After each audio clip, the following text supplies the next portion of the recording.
Hey guys, welcome back to episode 3 on building your first PC 2020 edition. In this episode, we're going to be taking a look at some settings in BIOS and installing Windows 10.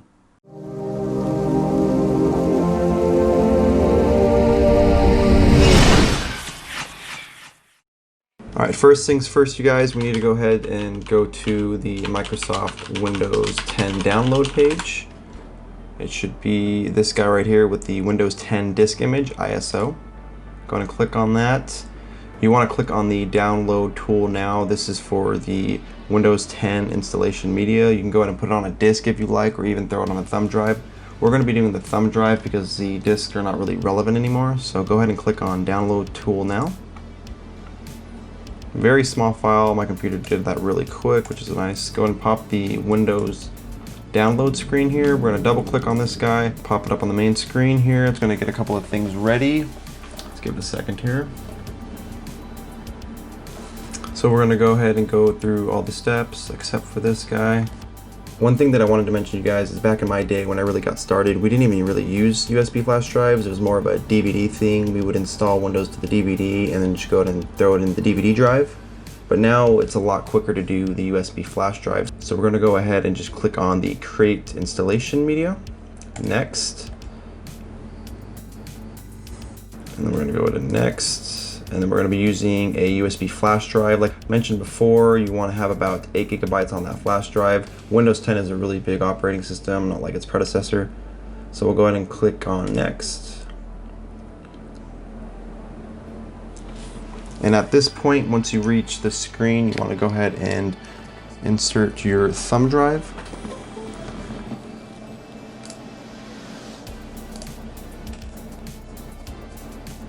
Okay, so we're gonna go ahead and refresh the drive list right here. Perfect. Click next. We're just gonna wait for this to finish. When this is done, we're gonna go ahead and install Windows on the computer. Alright guys, now that our USB thumb drive has the proper files for a Windows 10 installation, what we need to do now is prep the case to go live. So what that entails is plugging in the PSU cable for power, the mouse, the keyboard, and a resolution monitor. I do want to note and highly recommend not connecting an Ethernet cable for internet, as if you do, you're going to be required to connect to Microsoft in a sense where you have to either sign in or create a Microsoft account. If you go offline, it's a bypass for that. All right, in the next scene, we're going to have everything plugged in and ready to go. So we're going to go ahead and boot up to BIOS. Alright guys, now that we're able to get into the BIOS system information, we want to go ahead and change the boot priority under motherboard settings. We're going to go to boot, go ahead and enable the boot option number 1 for the USB. Essentially what that means is it's going to go through the order of 1 to 7, see if it finds a possible boot up option for an operating system. If it doesn't see anything there, it won't boot up anything and it should go directly to BIOS. Another thing that I want to point out is if you weren't able to get directly to BIOS, all you have to do is when the computer starts, keep on clicking the delete button and it should take you directly to BIOS. Obviously, I'm running an MSI motherboard. If you're running a different manufacturer, BIOS might look a little different, but the concept's pretty much the same. You just want to look around and see if you can find the boot option, which allows you to prioritize a specific boot, either from a CD or a DVD, thumb drive, a floppy disk, which is on there, which is kind of funny, I think. Once you've edited the settings to enable the boot order from the USB, you want to go ahead and just exit out. It's going to ask you if you want to save the settings. Yes, it's going to run a reboot, which allows it to reboot from the USB thumb drive. In this case, it should load up Windows.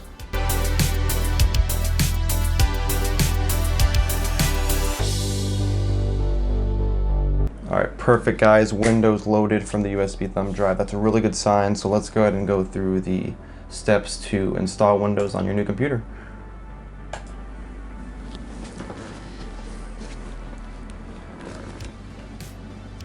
At this point, if you don't have an activation key, no worries, you can just put I don't have a product key. It's going to give you an unauthorized Windows, but from that point you can just purchase a product key and it should give you Windows completely. So we're going to go ahead and click I don't have it, because in this case I don't. We're going to go ahead and just do the basic Windows 10 Home. Accept the terms. So this is kind of where it gets a little confusing. In this case, we want to click Custom Install Windows Only. Now when we get to this portion, some people might get a little confused. I'm only running one SSD, it's a 1 terabyte SSD, but if you're running multiple, at this point you need to choose which SSD or HDD that you want to use for your primary boot. My recommendation is if you do have an M.2, make your M.2 your primary. So from here, we're going to go ahead and click this and click next, and it's going to be installing Windows. One thing that I want to talk to you guys about is I'm not going to go too in depth into the BIOS settings. That's more of an advanced feature. My main goal and priority is just to get you guys installed with Windows and get you guys going with Windows. If your guys' computer is turning on and off during the installation, don't freak out. This is the proper procedure of installing Windows.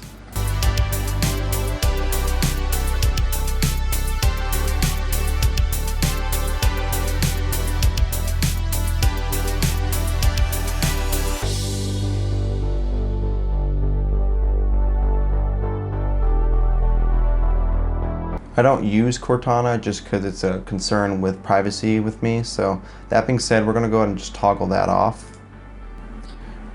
We are in the United States. So this is just a couple of the settings to install Windows. This is the right keyboard layout correct for the US. We're not going to want to add a second keyboard layout as of now. That's just a temporary feature that you can work on within the future. This is the screen that I mentioned to you guys before. I'm going to go ahead and click I don't have internet because that's going to be the bypass of not having to come up with a Microsoft account, which is something that we do not want to do right now. Here it is again, you guys asking if we want to connect to the internet. No, we do not. So we're just going to go ahead and click the continue with limited setup. This is where you're going to put the name. This is not my build. This is a build that I'm doing for a client. His name is Carlos. So we'll go ahead and put Carlos. This is where you'll enter your password. In this case, we're going to put Carlos. You're going to go ahead and confirm. Now it's going to want you to do security questions. All of these can be edited at any time through your account when you're actually in the computer. At this point, I'm just going to be typing Carlos for everyone. So every time I see this, I always kind of crack a smile because I'm totally against, privacy issues. So for these, I usually just click no, no, no, and no, no, no, no. Eventually, if you get more in depth with PCs, you'll pretty much understand why I'm clicking no. I just remember when Windows 10 got released, we were concerned with the privacy issues because previous, Windows operating systems didn't really give us these concerns. My high recommendation is if you don't really know what these are, is just go ahead and toggle no for every single one of them. Every time I see this screen, I kind of crack a smile because this is 100% not now for me. In your case, if you want to use Cortana, go for it. If you have a built-in mic that I can actually pick up your voice, which most likely you do, go ahead and accept that. But in this case, we're going to accept not now.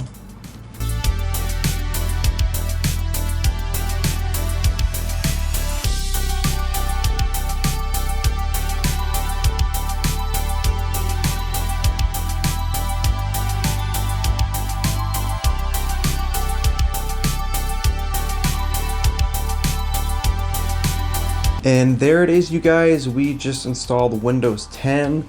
The hardest part is over. Now that Windows has been installed, we can go ahead and remove the USB thumb drive. We can also connect all the appropriate pieces of hardware. That includes the monitors, the mouse, the keyboards, an Ethernet cable, or a wireless adapter, whatever you're using. The next thing that we're going to want to do is make sure that we can check for updates within Windows. This is the first thing that you should be doing, as you want to make sure that everything is updated as far as the drivers within the hardware. Also make sure that you're connected to the internet, because you're not going to be able to obviously download anything if you're not.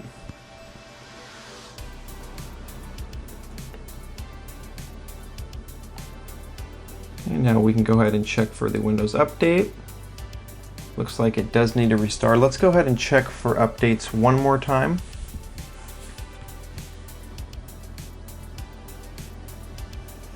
It does look like we have some updates, so let's go ahead and install those.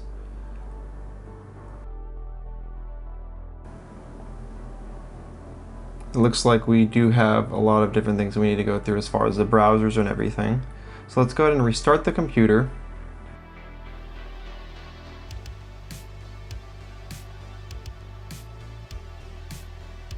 All right, perfect. We're gonna go ahead and log in. Now we're gonna go ahead and verify the updates to make sure that everything's been installed. We're gonna go ahead and check. Looks like it's still installing.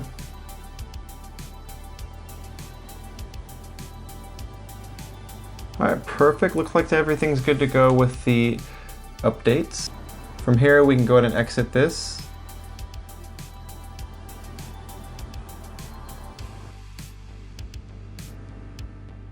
Next thing that I like to do, just to be really brief with this, is I like to install Google Chrome. It's my main browser. Obviously, if you're using any other browser, download that. In another video, I'm going to be really explaining a lot of different programs, or websites rather, that I would recommend, especially if you're doing your first build or this is your first time installing all these drivers and updates for a new rig or whatnot.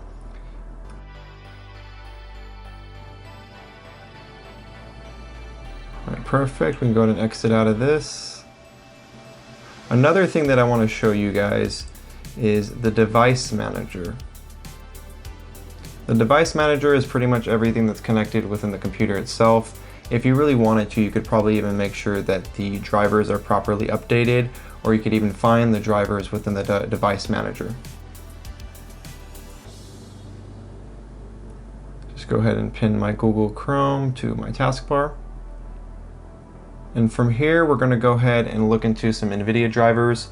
I don't have an account for NVIDIA at the moment for the client, but this is just for you guys to show you. Another thing that I want to look into is NVIDIA Experience. Obviously, if you're using a different graphics card from AMD, you're going to be using an AMD software, but in this case, we're using NVIDIA. We're going to go ahead and download that.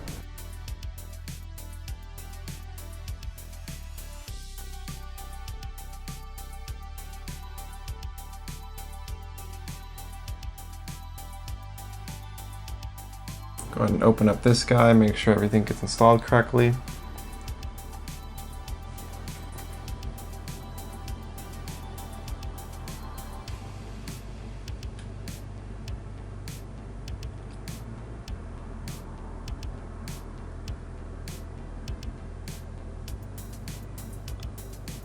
Go ahead and agree and install.